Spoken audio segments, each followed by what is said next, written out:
Hey there, welcome to the Healthy Vibes podcast. I'm Kelly Renato, and I thank you so much for joining me today. I appreciate you sharing your time with me. And today I want to talk about a message I got from one of my devotions this week. I feel like timing is always so perfect with those, and I believe all of us need this reminder. It's so easy to get caught up in ourselves many times, sometimes in life, and I just feel like it's a human thing. It's the distractions of the world. It's the pull of the enemy. And it's, we're run down, we're tired. And when we're not taking care of ourselves and resting and recovering, we get a little bit beaten down, and it's easy to get upset with people in our life or, have conflict in our relationships. And a lot of it comes from us, focusing too much on ourselves. And even in the instant, and I know because I feel like it's such a common theme when my relationships are struggling, in the instant, we think it's them that's doing this or that or the other. And really, when I rest, when I, start taking care of myself, back off, pause, talk to God more, I know that I have got myself all caught up in me. Why aren't they doing this for me? Why didn't they do that for me? Why aren't they appreciating me? Why aren't they thinking of me? Why aren't they reaching out and asking me? Why didn't they do this? And I think it's a reminder we all need, because it's so easy. It doesn't mean we're a bad person. It doesn't mean that we're selfish. It's just life. We get tired and we're getting pulled in a lot of directions, and we just think, why aren't they helping me? Why am I doing this all by myself? Why is it just me that's thinking of this? It's so easy to do. And my devotion talked about exactly that. When you have trouble in your relationships, it's usually because we're becoming more selfish than selfless. And the Bible talks about it, so many verses that they referred to. And it just really hit me hard. And that devotion in itself, it was on the Bible app, a plan that I was reading, changed what I was feeling in my mind, because I had kind of a rough week. I was tired. I was in a bad place. I had some things on my mind, and, I know when I get in a bad place, what I need to do. I need to, first of all, take care of myself. I'm probably overtired, rest, back off, say no to something, get a good workout in, go for a walk, get in the Bible, get in God's word, talk to God, turn to gratitude.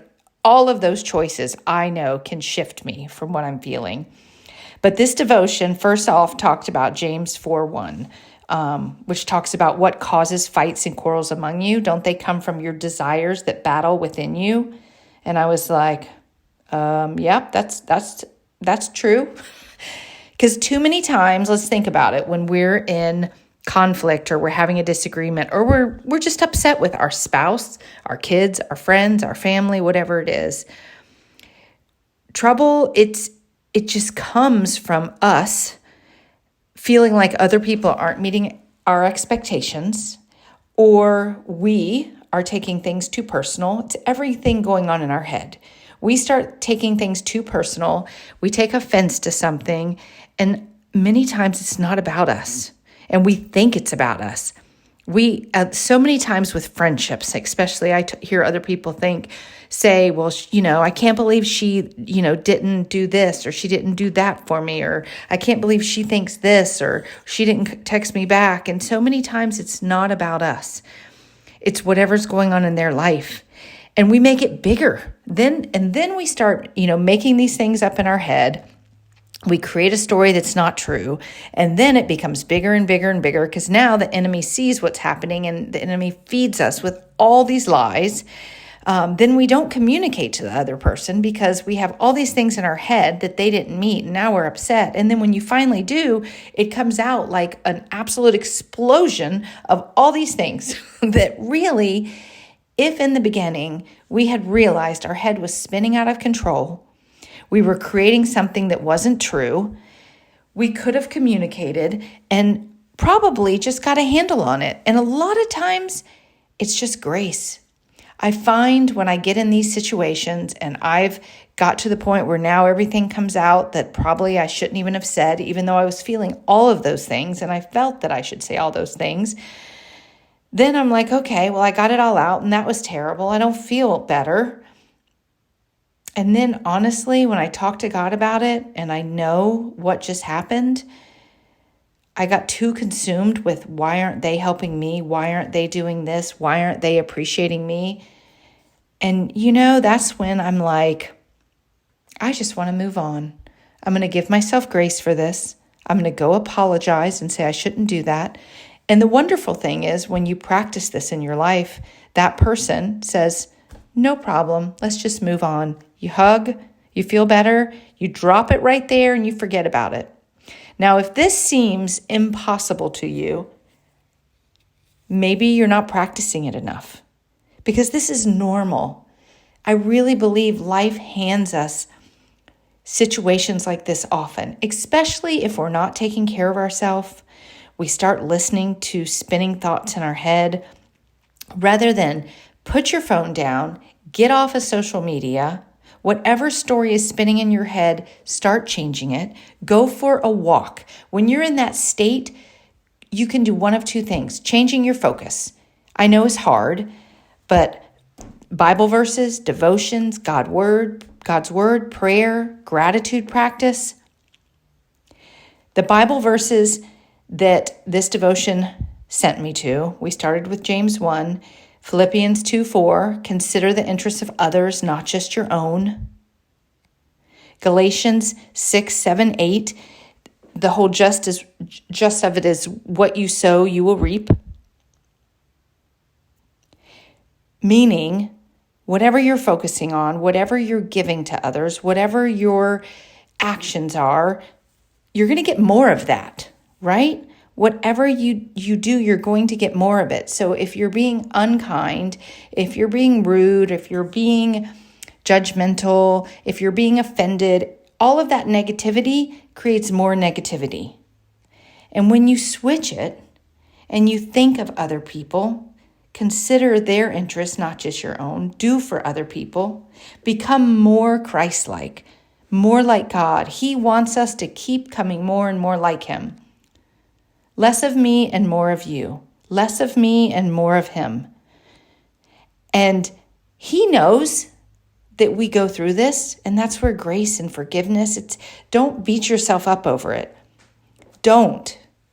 This is when you just stop, surrender it to God, ask for forgiveness, apologize, grace, give love rather than hate and ugliness. And sometimes if this seems impossible, just rest first. Rest, go take a walk, do something that will make you feel good. Quit thinking it's all about you and switch your focus. The two things, that's what I started to say, that help you feel better. Change your focus, which can be hard, but keep trying, and do something physical. So change your focus or do something physical, like change the physiology of what you're doing. This helps change your state. So if you can't change your focus or it's hard, go for a walk and repeat over and over and over again what you're trying to change your focus to. Or change your frustration and your complaining to gratitude over and over and over again. You'd be surprised when you really try to turn your focus to gratitude. It's extremely hard to speak gratitude, like speak it and still feel upset for what you are feeling. Keep speaking it over and over. When you pour into other people and you serve other people, it changes your heart. When you speak kindness, when you forgive, when you give grace, it changes your heart. And you will get more and more and more of that. So speak life, become more Christ-like, less human-like, as we know what it can be to be here on earth and fall into the traps of the enemy. Then there's John 3:30, He must increase, I must decrease. We all need this reminder. We all need this reminder. So I want you to keep giving yourself the reminder. Give yourself grace and make a change in what you're feeling. If you're in a conflict right now, you had a fight this morning, you're in a struggle in your marriage, maybe a friendship, maybe with your kids, what can you do to turn it around? Take the high road. You take the next best choice. You be the one to give grace and forgive. You be the one to say, let's move on from here. I love you. I care about you. I don't want to stay in this state. It's not about you. Don't take it personal. Don't make it bigger than it is. Forgive. We're all human. We all mess up. Give grace, forgive, and move on. Thank you for being here. Thank you for giving me your time. I hope you have a good week, and I hope this is just the reminder you needed. Share it with someone else that you think could use it. Share it with the person you're having a hard time with. We all go there. We all need this reminder. Have the best week. Take care.